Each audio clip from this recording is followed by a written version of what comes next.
Well, welcome to a new episode of Experts Speak English. And today I have a special guest. And Florence Chabert Well is done, joining. Corinne. A moment of panic there. I'm not Yeah. very good at French. So thank you very much for joining me today. Florence is an amazing lady. She is so talented. She's doing so many things. I hardly know where to start, but I know that she is working with children from 6 years old right up to senior managers. So she works across the board, and that is quite rare. Normally, you get an expat manager who is working with one group or the other, and it's actually a blessing if you can find somebody like Florence who can take the whole family under your wing. So, Florence, welcome to the Expert Speak English podcast. Merci, Corinne. Thank you. Oh my goodness, oh, that's fantastic. You know, I haven't spoken French for years. I had the most dreadful English French teacher at school, and she hated me. I hated her. It was just like dagger heads. And I was quite excited about doing French, you know, but the moment she walked in the room, it just, you know, you get that sometimes. Yeah. But anyway, I think it's a beautiful language. And I used to have a wonderful client, and she used to say, Corinne, you must improve my French pronunciation. It's so terrible. And I never find any accent terrible. I find it beautiful. And this girl actually did say, one time she was talking about something and she said, oh, it's so beautiful. And I thought, that you are beautiful. That is beautiful. The way that you say the word is beautiful. And I said, don't ever change that. That's so lovely. So we have to be proud of our accents, don't we? I'm trying, even if I try to get rid of it. But yeah, I understand. I'm so glad I'm French, so I don't have to learn French because it's really, really difficult. But yeah, I completely see where you come from. Excellent. Well, it's great to have you on the show. I'm coming up for lunchtime. And whenever I talk to you, I think about hamburgers. Now And I hope tell you're my hungry. so tell my listeners why I always think about hamburgers when we speak. Oh, I think it's because I'm French, as we just mentioned, and I just love food and wine as well, I have to be honest. Oh, me And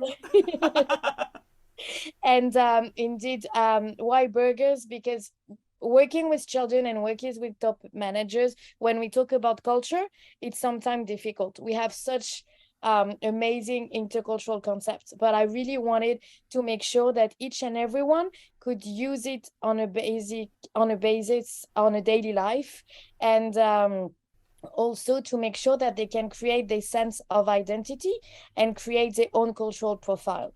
So I created the burger, the burger metaphor of culture. It's very it's quite interesting. I had some kids yesterday and they were like, do you have like gluten-free burgers? Do you have like vegan burgers? I'm like, that's the beauty of it. We can do any burger you want, the one that really resonates and makes you happy, because the most important is that you are this burger. And I know it's nearly lunchtime, so the goal is to really build a juicy burger. And to do this, it's really cool because the bread will be your home country, your passport country. So obviously it never changed, or you can add a nationality, for example, but it never changed. So in my case, we talked about my French accent, but you don't see me, but I am from Sri Lanka. I was born over there, so I was adopted. So in Sri Lanka, I would say that on my bread, there are some curry seeds because it's part of me. And because we Nice. and so like you can really draw, and I think it's very important also to visualize all the emotions and to put them inside this beautiful burger, because all the ingredients you put are the values that you have praised during all your expat experience. And the more ingredients you have, obviously the more juicy your burger will become. And So more interesting, and right? more interesting it will be, because I really I'm so glad I had the chance to meet Ruth Van Recken, who is a pioneer of the third culture kit, and she wrote amazing books about it. And really, when she read my book, I'm a Citizen of the World, when I met her in Bangkok, um, she was like, this is great, because sometimes the kids from our generation, they have moved so many times, so they just like, I'm not a third culture kid in the sense of number three, because I've moved like maybe 6 or 7 times. So that's why I wanted to show them that it's not a question of number, it's really a question of food and of ingredients you put.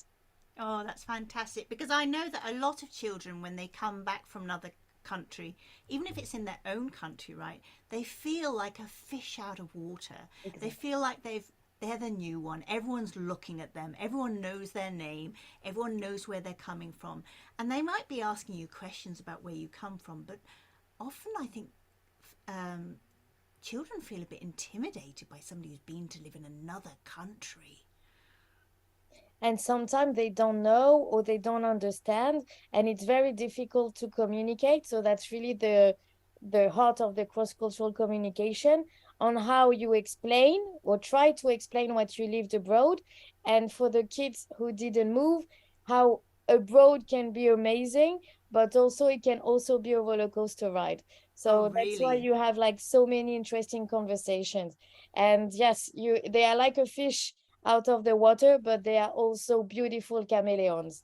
Yeah, that's true. And I think there's a lost opportunity with adults and children when somebody comes back with all these new ideas and experiences and often, mild traumas as well. It's all not all sunshine and rainbows, is it?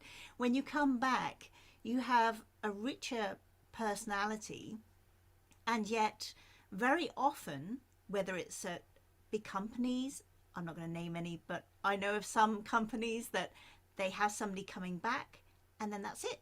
Here's your password, here's your computer, get on with it. There's no opportunity to share what they experienced, who they were working with, what were the conflicts that they had, where did the communication breakdowns come through, what were the misunderstandings that they never thought for a million years would be different from one country to another. And the same with kids. Very often, when they come back after 2 or 3 years, wouldn't it be nice for the teacher to say, you know what, it would be really wonderful if you would help me create a very special lesson today and then make them the sidekick for that lesson. And that would be a wonderful experience. And I know that not every child wants to be on the stage or in the limelight, but if you did it as a sidekick thing, it doesn't have to be so intimidating. And yet that happens so rarely. Definitely. And that's why I really, really try during the training to see how those experience shape them. And it's also a question of mindset, in which mindset you are. And that's why I always say you're not going back, you just go, because you change so much, both as a kid or as a senior manager. You Mm-hmm. just change. It's just a new you in a country where you used to live, but it's really you go, and you have to go with an open heart, open eyes, because you have to put all the mechanism of living in a new country, as if it was a new country. Basically, it's might be your own country, but you have to see it as a new country. And in this case, you will feel much more at ease, because you will feel like the newbie, even if you have some vague memories. So it's really, I think, a question of mindset, of global mindset, that you can bring to this new experience. Yeah, absolutely. I think it really helps to treat it like a clean slate, Exactly. and okay, you might look the same, you might have the same curly hair or whatever, but yeah, you will have experienced a lot of things, and you know, I think it's a great opportunity if you can involve the kids in some way, because I know in a lot of schools they're very, or there's certainly a lot of lip service around cross cultural awareness, but in reality, I think there's very little. Of course, yeah, or non-existent, yeah. Mm. Because I think, and some wonderful people in the field of intercultural are doing it really, really well. They try to train the teachers, they try to train the schools about this, to make sure that it's so rich. So both the kids who are there for who are in the school for so long and the newbies, they can really learn from each other. So it's very important to really try, or also as a parent, you know, what I do when I move from one country to the other. Obviously it's my job, but it's also my passion. But I really go to see the head teacher and I say, would you like me to hold a workshop so we can talk with other international families, explain them the concept of the burger, explain them how they can communicate with other kids, how your kid can feel better. So I think also it's how us as parents, we can work alongside with the teachers, because sometimes they don't have the resources basically. That's right, yeah. And it can be a bit scary, can't it, talking about these things, especially these days. There's always this, this anxiety around using the wrong terminology with are they black or brown. Nobody wants to kind of get themselves into trouble. So a lot of this political correctness, I feel, um, exaggerates the situation sometimes. Definitely. And that's why I think one of my motto during my trainings is to say we don't manage nationalities, we manage personalities. Mm, that's so true. Yeah, that's so true. And I think very often when managers go to another country, the first thing they ask, me at least, is, do you have a list of do's and don'ts? And I'm like, well, even if I had, I wouldn't just give them to you like that, because that would be almost setting them on a slate for slaughter. Because if you just give them do's and don'ts, they think that they're protected, don't they? Yeah. And they're not open-minded. They're not cautious. They're a bit like a bull in a china shop. And I think that's what we have to avoid, really. Definitely. And I think also it's very important, and even more, we've seen that with the pandemic, how we can really recreate you face-to-face relationship and let our body talk and have the body language and the nonverbal communication also, and not just like, okay, I need to do this, I need to behave like that, because they are Indians or because they are French or because they are Americans. No, we all have this mindset, and we have just to make sure that it becomes a global one, so each and everyone can have this sense of belonging, both at school, inside the family, and of course in the workplace. Yeah. Definitely. Yeah, that's right. Yeah. Yeah, cool. So, when you meet do you ever work with whole families then, all at one go? Like you're dealing with, like the mum, you're dealing with her this way, the dad maybe the breadwinner, the children are maybe at different ages, they need different things. How do you manage that? Like with so many different parameters around that. Of course. So what we do most of the time is we do have a family session.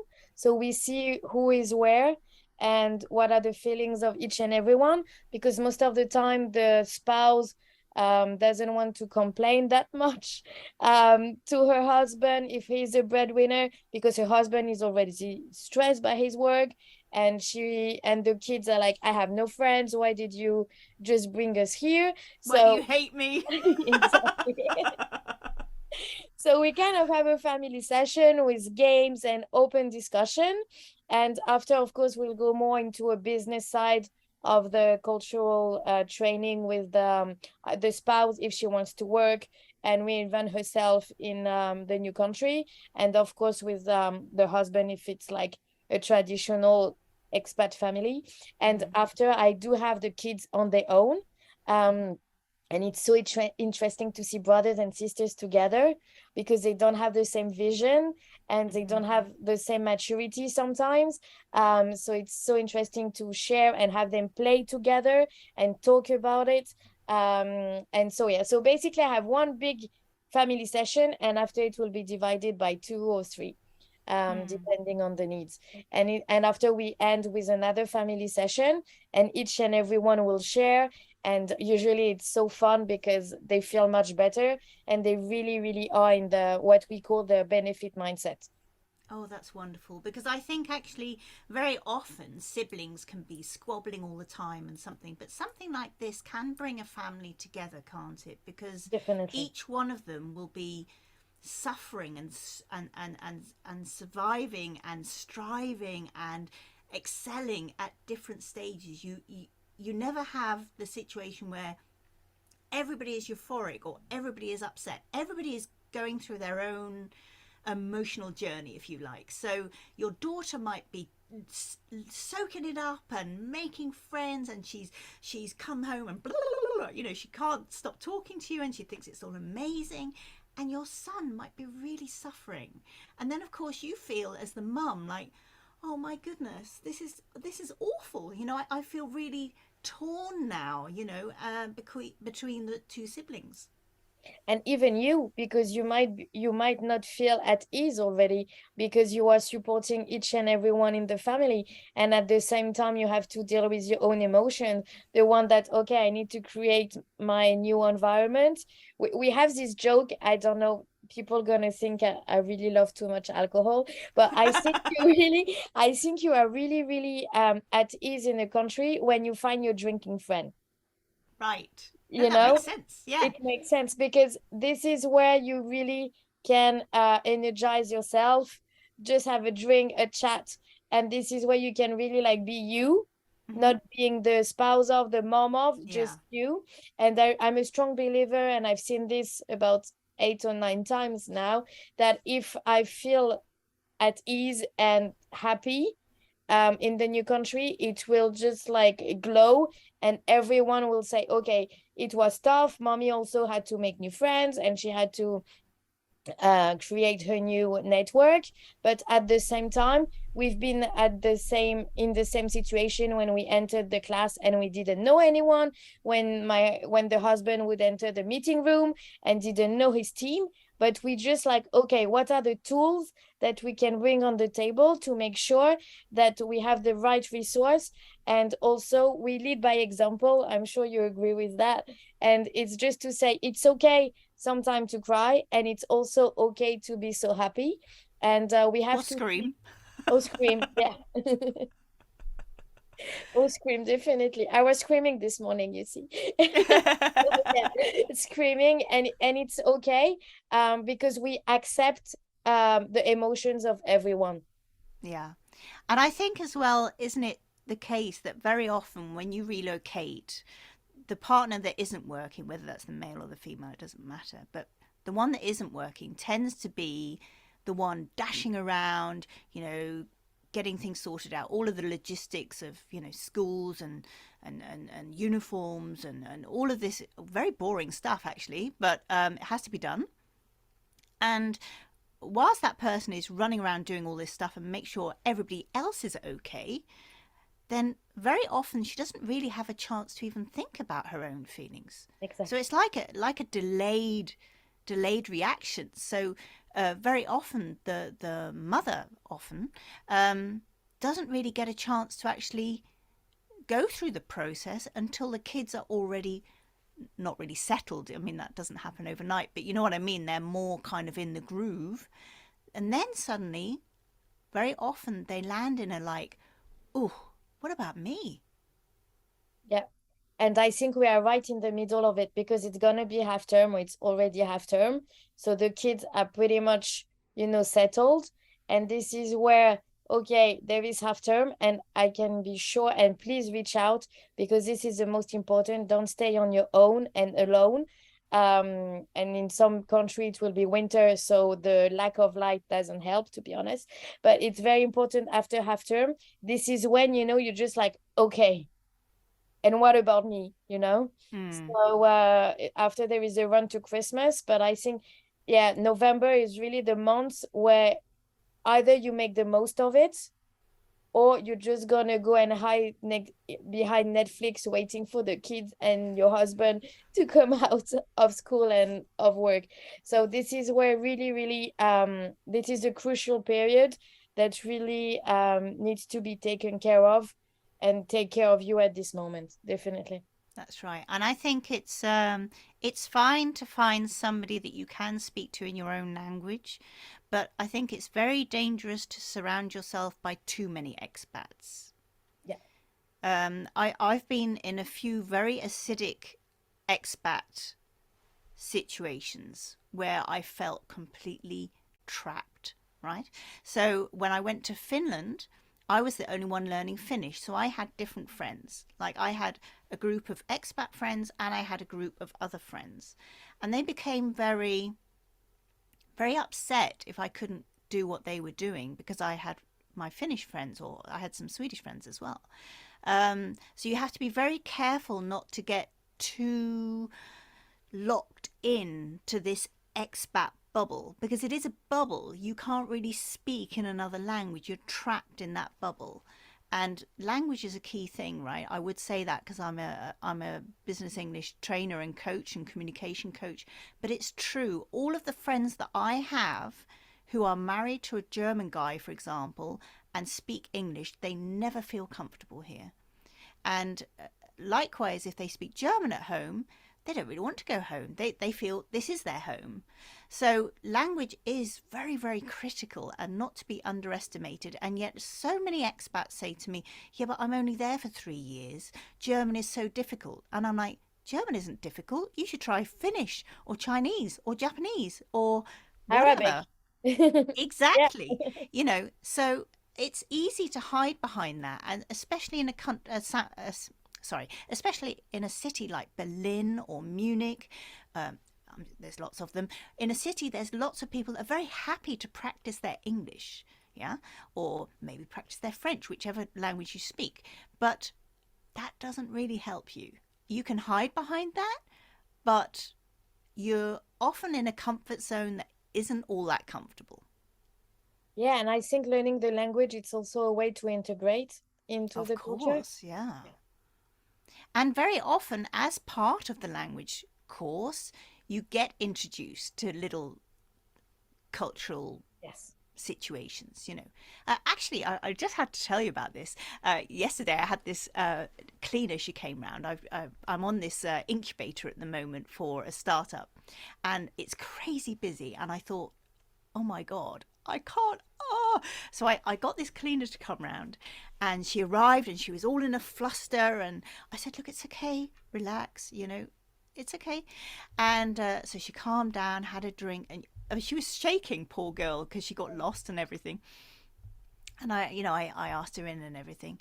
And she was a lovely girl and she did her thing and she saved me 4 hours of cleaning. That was fantastic. I probably wouldn't have Good done on four you. hours of I'm anyway. jealous, Karen. I probably wouldn't have done 4 hours. I'd have probably done an hour at the most. But anyway, our house is looking lovely now, all sparkly and delicious. And as she was leaving, I noticed that she'd left the toilet seat up. Now, in England, this wouldn't be a problem. But in Germany, it's not seen as the done thing to leave the toilet up. So I said to her, just a little cultural insight. In Germany, always close the toilet. And she went, oh my goodness, I didn't realize that. I said, look, it's okay. You know it now. It's fine. So, something as simple as that can make a big difference, can't it?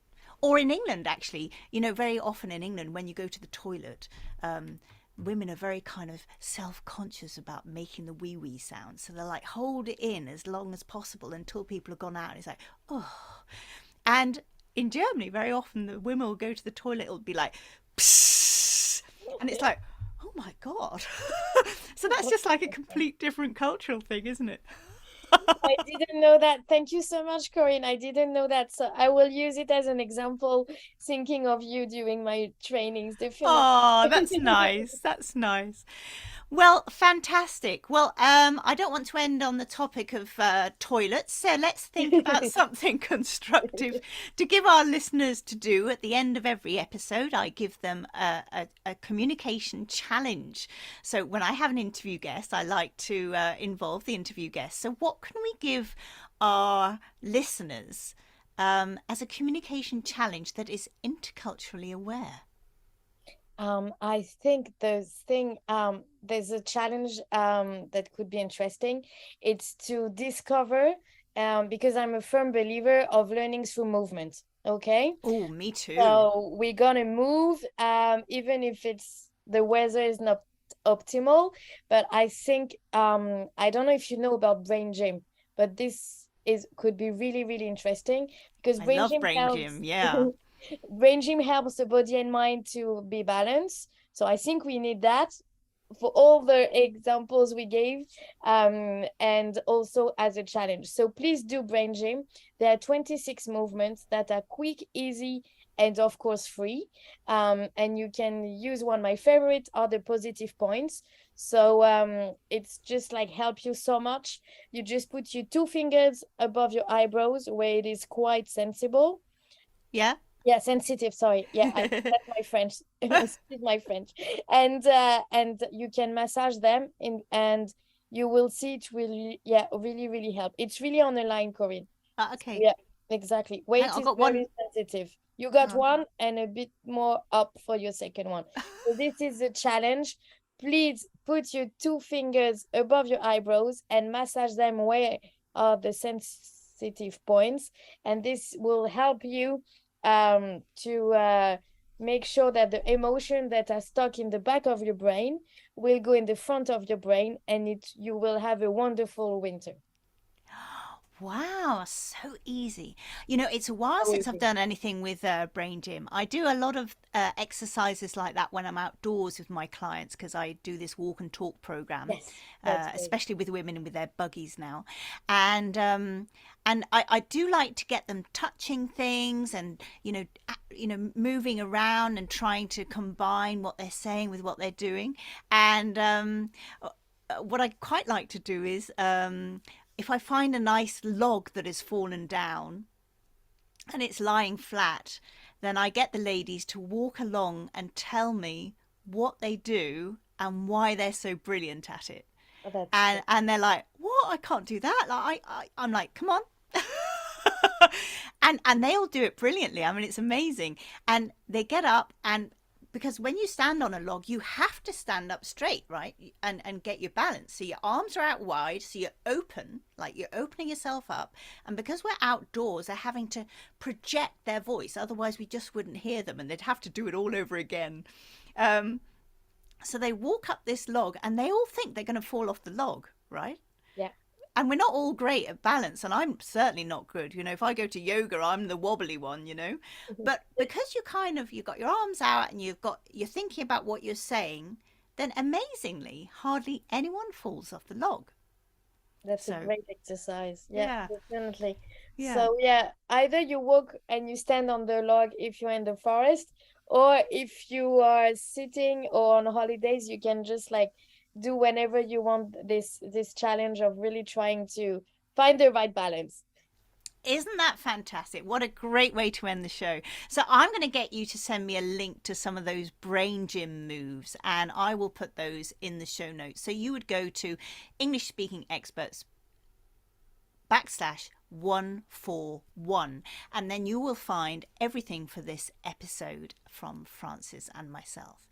But before we go, the most important thing is to tell people where they'll find you, Francis. So I found you in LinkedIn. Exactly. So LinkedIn is, I think it's really my favorite one.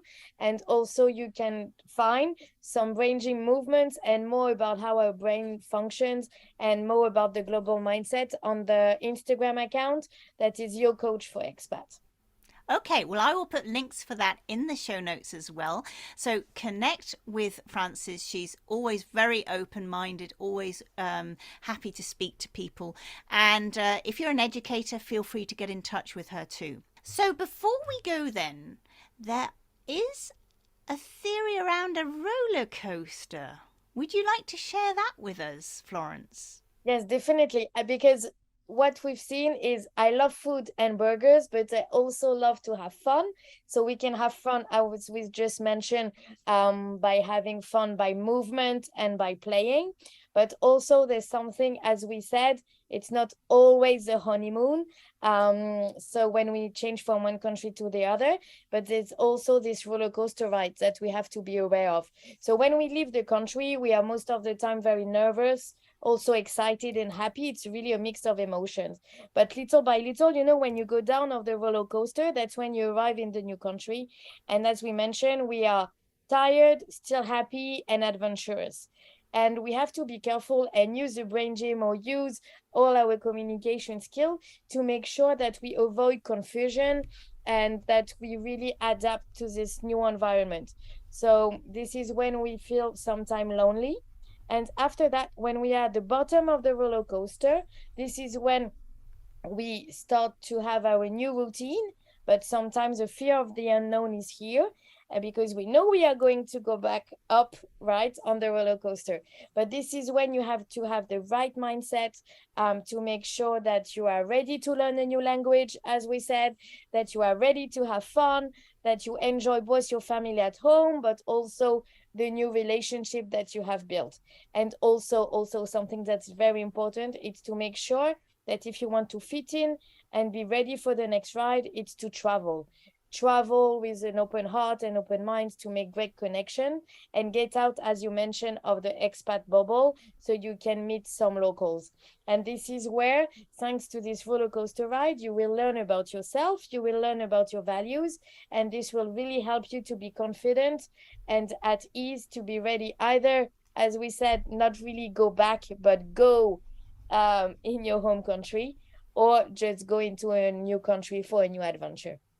Oh, that's wonderful. Yeah, I like that. I mean, I love roller coasters, so. So, Florence, thank you so much for your time today. We met on LinkedIn, and I know that you have an amazing Instagram account as well. Now, please spell out the Instagram account for us nice and carefully. Yes, so it's your coach for the number 4 expat. Oh, So right. yeah, Great. Love it. Now, I've got it in my phone, but I couldn't tell you what it is off the top of my head. That's fantastic. So, yes, you can connect with Florence on Instagram or on LinkedIn. She's very active on LinkedIn. And all that remains for me to say is thank you for listening today. And I will see you guys next week for another episode of Experts Speak English. Go out there, explore something new, do the challenge, and be the very best communicator that you can be. Take care now. It's Corinne Wilhelm and Florence Chabert. thank you, Corinne, for having me. You said it perfectly. Okay, goodbye.